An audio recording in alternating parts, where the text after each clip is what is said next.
ये हमारा चैप्टर था। अगर किसी को कोई कन्फ्यूजन है सो यू कैन आस्क मी। थोड़ी सी अगर हम और डिटेल में बात करें, कुछ और एग्जांपल्स अगर हम पढ़ना चाहें तो फटाफट से एक बार बुक में हम और देख लेते हैं। कॉम्बिनेशन रिएक्शन, आई होप आपको कुछ कुछ तो आया होगा दिमाग में, कुछ कुछ तो बैठा ही होगा, क्योंकि जितने भी रिएक्शंस हैं सब नाम से हैं। ठीक है, अगर आप उसके नाम को ध्यान से समझोगे सारी रिएक्शंस आपको याद रहेंगी। जैसे कि कॉम्बिनेशन मतलब कंबाइन हो रहा है, तो देखो जैसे इसमें एग्जांपल दिया गया है, क्विकलाइम है और H2O है, ये दोनों ही कंबाइन कर जाएंगे और एक नया ये बनाएंगे सब्सटेंस जिसका नाम क्या होगा, सेलेक्ट-लाइम, CaOH। और इस कंप्लीट का ट्वाइस। ठीक है, ये सारी जो रिएक्शंस है वो आपको लर्न होनी चाहिए। नेक्स्ट देखो बर्निंग ऑफ कोल। जब कोल जलता है तो इसमें देखो C+O2, CO2 नया सब्सटेंस बन गया है। ये सेम एग्जांपल मैंने उधर नोट्स में बताया था आपको, 2H2 + O2 मिक्स 2H2 नया सब्सटेंस बन गया। ठीक है, और एग्जांपल ये देखो एक्सोथर्मिक के एग्जांपल इसने बताए हैं, CH4 methane + 2O2 make CO2 + H2O, और ये एक एक्सोथर्मिक प्रोसेस है। रेस्पिरेशन भी एक एक्सोथर्मिक प्रोसेस है, मैंने आपको फुल डिटेल में बता दिया है ये। ठीक है, इसका केमिकल रिएक्शन क्या होगी, ग्लूकोज का फॉर्मूला क्या होता है, C6H12O6। ठीक है, प्लस 6O2 में 6CO2 + H2 + एनर्जी रिलीज होती है। ठीक है, और एक्वस का मतलब क्या होता है, कोई भी चीज़ जिसके अंदर वाटर के साथ, अगर वाटर के साथ अगर हमने उसको मिलाया है तो वो क्या कहलाता है, aqueous solution, semi liquid form हम इसको बोल सकते हैं। ठीक है, और भी इसके एग्जांपल है एक्सोथर्मिक रिएक्शंस के जिसके अंदर हीट इवोल्व होती है, जैसे डिकम्पोजिशन ऑफ वेजिटेबल मैटर। आपने अगर किसी ने देखा हो घर पे, तो जब हम गड्ढा बना के और कंपोस्ट डालते हैं तो उसके आसपास हीटिंग आप इजीली फील कर सकते हो। वो इसीलिए है because decomposition is a exothermic process. ठीक है, एंडोथर्मिक उसका एकदम अपोजिट होता है। डिकम्पोजिशन रिएक्शन में क्या हो जाएगा, उसका डीकम्पोज मतलब टूट जाना। तो देखो जैसे कि एक की सब्सटेंस है और ये टूट गया है छोटे छोटे सिंपलर सब्सटेंसेस में, एक कॉम्प्लेक्स सब्सटेंस जो है वो सिंपलर सब्सटेंसेस में टूट जाता है। FeSO4 है, Fe2O3 + SO2 + SO3। ठीक है, ये गैसेस फॉर्म हो जाएंगे, ये फेरिक ऑक्साइड रहेगा, ये सॉलिड फॉर्म में रहेगा।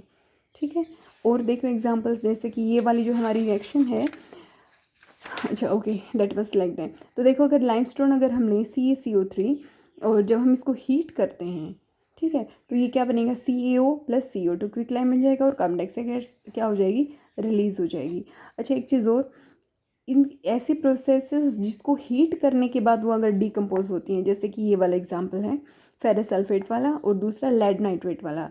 तो जब हमने हीटिंग किया है किसी भी सब्सटेंस का और उसके बाद वो डिकम्पोज हो रहा है, तो ऐसी रिएक्शंस का नाम है क्या, थर्मल डिकम्पोजिशन। क्योंकि मैंने आपको बताया था थर्म का मतलब क्या होता है, हीट।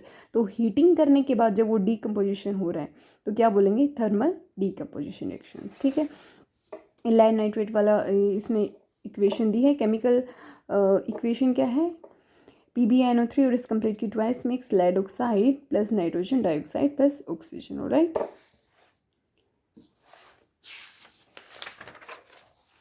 इसमें और भी कुछ एग्जांपल दिए, जैसे AgBr+ में जब सनलाइट की प्रेजेंस में ही ये क्या हो जाता है, सिल्वर और Br2 में चेंज हो जाता है। ठीक है, सिल्वर क्लोराइड में, मतलब अगर हमने क्या किया है, अगर हमने सिर्फ इसको सनलाइट में ही रख दिया है उसके बाद भी सिर्फ सनलाइट में ही ये रिएक्ट कर जाएगा, इतना ज़्यादा रिएक्टिव होता है और सिल्वर के अंदर ये रिड्यूस हो जाएगा, डिकम्पोज हो जाएगा। ठीक है, ये क्वेश्चंस हैं, ये आपका HW रहेगा, आज का असाइनमेंट रहेगा, you have to do it.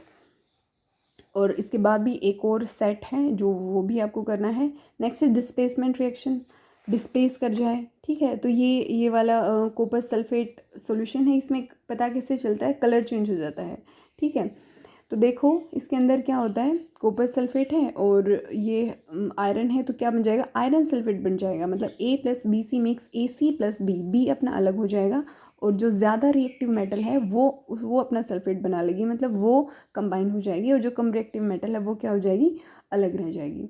ठीक है, तो देखो क्या होता है कि iron nail become brownish in colour and the blue colour of copper sulphate वो क्या हो जाता है, फेड हो जाता है। पहले कैसा कलर होता है, ब्लू, और उसके बाद में क्या होता है, ब्राउनिश कलर हो जाता है सॉल्यूशन का।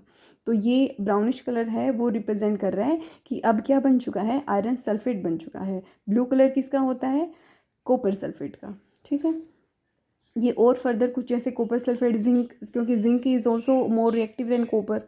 ठीक है। तो इसके अंदर भी क्या होगा, जिंक सल्फेट सोल्यूशन बन जाएगा और कॉपर अपना अलग हो जाएगा। ऐसे ही देखो कॉपर क्लोराइड सोल्यूशन अगर है और उसका अगर हम लेड के साथ कम वो करते हैं, ये रिएक्शन कराते हैं, तो लेड क्लोराइड बन जाएगा और कॉपर अपना अलग हो जाएगा। डबल डिस्प्लेसमेंट, यहाँ पर सिर्फ एक ही को डिस्प्लेस कर रहे थे, यहाँ पर दो दो बार डिस्प्लेसमेंट हो जाएगी, मतलब AB + CD mix AD + BC। तो देखो जैसे सोडियम सल्फेट है, अगर हम इसकी बैरियम क्लोराइड के साथ कराएं तो सोडियम क्लोराइड बन जाएगा, ठीक है, और बैरियम सल्फेट बन जाएगा। सिंपल। ऑक्सीडेशन रिडक्शन के मैंने आपको ऑलरेडी एग्जांपल बताए हैं, जैसे कि अगर देखो यहाँ पर क्या था, ऑक्सीडेशन में क्या होता है, ऑक्सीजन आ जाए, ठीक है, तो Cu था, अकेला था, यहाँ पर CuO बन गया है, ठीक है। और रिडक्शन में CuO था, अगर हम इसको H2 मतलब इसको जब ऐड कराया हमने तो क्या हो गया है, यहाँ से ये रिड्यूस हो गया है, ठीक है। देखो एक ही इक्वेशन में मैंने आपको बताया ऑक्सीडेशन भी हो सकता है, यहाँ पर देखो H2 अकेला था, यहाँ पर H2 के साथ O आ गया है, यहाँ पर रिडक्शन हो गया है। Cu में CuO था पहले, लेकिन अब क्या रह गया, सिर्फ Cu, मतलब रिड्यूस हो गया है, कम हो गया है क्या, ऑक्सीजन। तो in the same reaction oxidation and reduction can take place and this type of reactions are known as redox reactions, ठीक है। ये और कुछ एग्जाम्पल हैं, देखो ZnO था पहले, Zn बन गया, और ये C अकेला था, ये CO बन गया है। तो ऑक्सीडेशन रिडक्शन दोनों है, ठीक है। ये फर्दर और एग्जाम्पल्स हैं। कोरोजन और एसिडिटी हम ऑलरेडी ये कर चुके हैं डिस्कस। फिर भी अगर आपको कोई डाउट हो यू कैन आस्क मी, और these questions are for your assignment. Exercise will be discussed on tomorrow. Alright, thank you.